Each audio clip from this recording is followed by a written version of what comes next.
Hello everyone, welcome back to my channel. हाँ जी बेटा, आप 7 चैप्टर तक 1 मार्क्स ऑलरेडी कर चुके हैं। Now let's move on to chapter number 8 trigonometry, introduction to trigonometry. हाँ जी, ये बेसिकली सारे ही फॉर्मूला बेस्ड चैप्टर है। सो फॉर्मूलेज के बेसिस ही ये क्वेश्चंस बन रहे हैं। Tan theta equals to what बेटा? टैन थीटा का फॉर्मूला की है sine theta over cos theta, मतलब tan theta equals to sine theta over cos theta. ठीक है जी। नेक्स्ट फॉर्मूला 1 प्लस की हुंदा है कि सीकेंड स्क्वायर आ जाए। 1 plus tan square theta equals to secant square theta. ये ट्रिग्नोमेट्रिक आइडेंटिटी सी ना 3 साड़ियाँ ਉਹਦੇ ਚੋਂ तीनों ही आइडेंटिटीज़ है। Sine square theta plus cos square theta equals to 1, 1 plus cot square theta equals to cosecant square theta. ठीक, ये सारे ही फॉर्मूलेज हैं। Next 5th question, if tan of a plus B equals to √3 then a plus B equals to what? हाँ जी बेटा, आ table याद है। tan की वैल्यू √3 कदों होंदी है? किहड़े एंगल ते? 60। मतलब tan a plus B equals to √3 minus आ √3 की जगह मैं लिख सकती हूँ tan 60 लिख सकती हूँ। Minus tan a plus B 5th part equals to tan √3 की जगह मैं लिखता की है √3 कितने ते वैल्यू है 60 degree. So it's tan 60 degree. tan cancels means a plus B equals to what? 60 degree. Option की है C. Clear? If sine theta equals to 1 over √2 then cosecant square theta equals to dash. हाँ जी, sine दा opposite reciprocal की हुंदा है cosec. Sign दा reciprocal बेटा की है कोसेकेंड। सो कोसेकेंड थीटा पहले कर लिए। अगर साइन 1 ओवर √2 है तो कोसेकेंड थीटा की आ जाएगा, ये रेसिप्रोकल का दो √2, तो कोसेकेंड स्क्वायर थीटा की आ जाएगा √2 द स्क्वायर यानी कि 2। Answer is option number B. Next, the value of cos 45 degree into sine 30 degree is. बेटा अगेन टेबल पकड़िए। कॉस 45 नाल लिख लिए। हाँ जी, cos 45 multiply sine 30। cos 45 is 1 over √2 7th part multiply sine 30 1/2। So answer is 1 over 2 √2। So option कौन C है हमारी? C option. ऑप्शन बेटा केड़ी आई? C option. Clear? Moving on to 8th। हाँ जी, find the trigonometric ratios for the following diagram. हाँ जी, फटाफट दस दो। इस डायग्राम ली पहले ए एंगल ली, इस एंगल ली साइन की हुंदा है people have P over H. ਇਹਦੇ ਲਈ ए एंगल ਦੇ ਲਈ पी की है BC। ए एंगल किदे ते टिकिया है?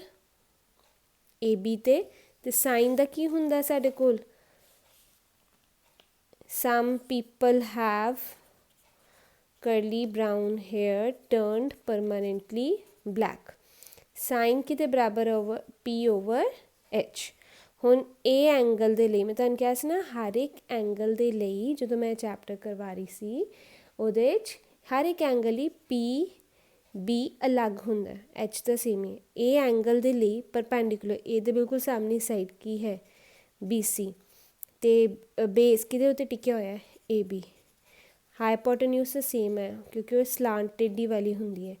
इसे तरीके सी एंगल दे ਲਈ सी दे सामने वाली ਉਹਦੀ परपेंडिकुलर होएगी ते किदे ते बेस है BC ते। ठीक है, हुण some people have A angle दे ਲਈ H की है? H सेम है सब ਲਈ AC। ठीक, कॉज की हुंदा है बेस ओवर हाइपोटेन्यूज। ए दे ਲਈ बी की है ए बी ओवर एच की अगेन ए सी टैन की होंगे पी ओवर बी की है ए एंगल ਲਈ B C over A B now for angle C sine C angle पूछा पी ओवर एच तो उही है साडा ए सी ਇਹਦੇ ਲਈ पी की है A B cos C B over H B C over A C tan P over B A B over B C ठीक है जी। Next 9th tan into cot बेटा टैन द रेसिप्रोकल कॉट है मान लो जी मैं अगर समझाना होवे 2 ਨੂੰ अपने ही रेसिप्रोकल 2 द रेसिप्रोकल के 1/2 मल्टीप्लाई करूँगी तो आंसर क्या आएगा 1 सो टैन भी अपने रेसिप्रोकल ना मल्टीप्लाई करूँगी आंसर क्या आएगा 1 that is option number D. Next cos theta 10th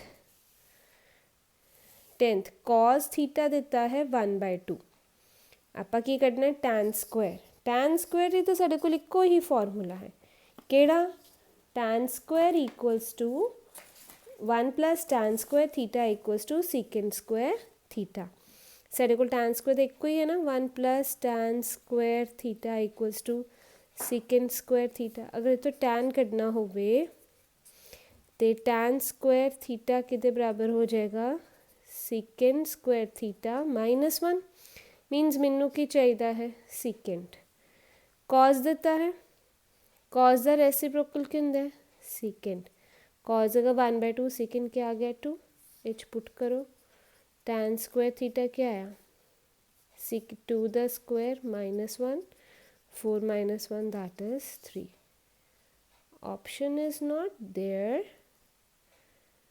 option should be there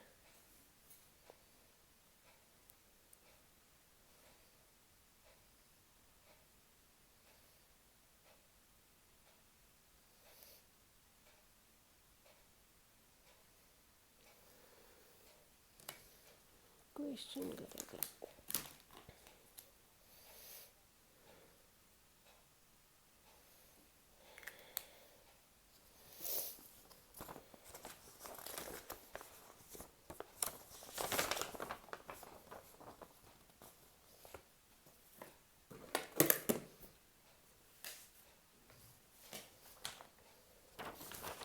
हाँ जी। Next question number 10 cos theta equals to 1/2 find की करना टैन स्क्वायर थीटा बेटा टैन स्क्वायर ਲਈ ਸਾਡੇ ਕੋਲ ਇੱਕੋ ਹੀ ਫਾਰਮੂਲਾ ਹੈ ਕਿਹੜਾ 1 plus tan square theta equals to secant square theta हुण टैन स्क्वायर अगर कढ़ना है टैन स्क्वायर थीटा क्यों ये उधर चल जाएगा यानी सेकेंड स्क्वायर थीटा -1 हाँ जी कॉज दिता है 1/2 कॉज द रेसिप्रोकल क्यों होंगे सेकेंड थीटा अगर 1/2 आ है तो सेकेंड थीटा क्या हो गया 2 tan square theta will be equals to 2 the square -1 4 -1 यानी 3 आंसर क्या आया 3 ऑप्शन थोड़ी केड़ी होगी first clear.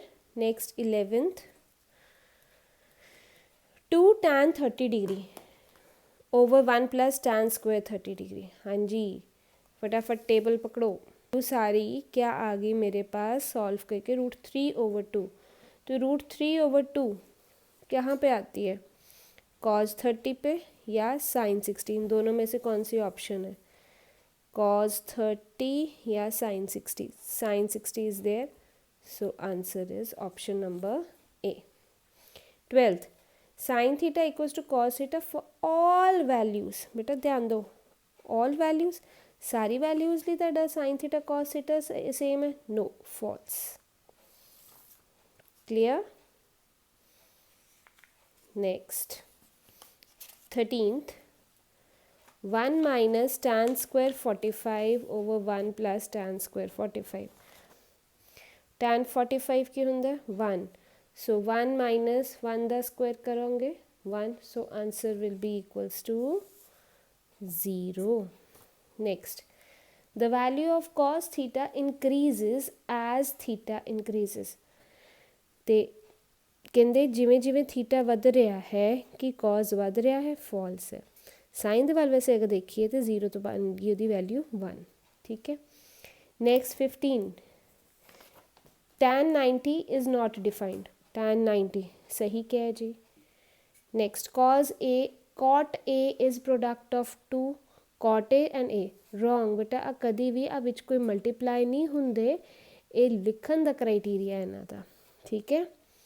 Next if tan a equals to √3 cos b equals to 0, find करनी है b minus a।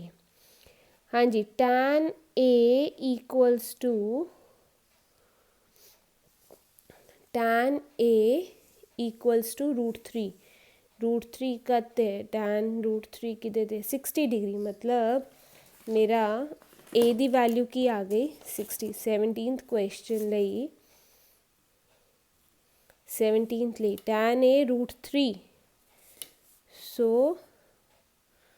a equals to 60 degree. हाँ जी। नेक्स्ट की क्या है, cos b equals to 0। cos कद 0 है 90 डिग्री, मतलब b मेरे को की आ गया 90 डिग्री। चलो इन्ना तो असी रख लिया। हुण उन्होंने की कढ़ने क्या है, b minus a। so 90 b minus a will be what, 90 minus 60 यानी कि 30 डिग्री। Option is C।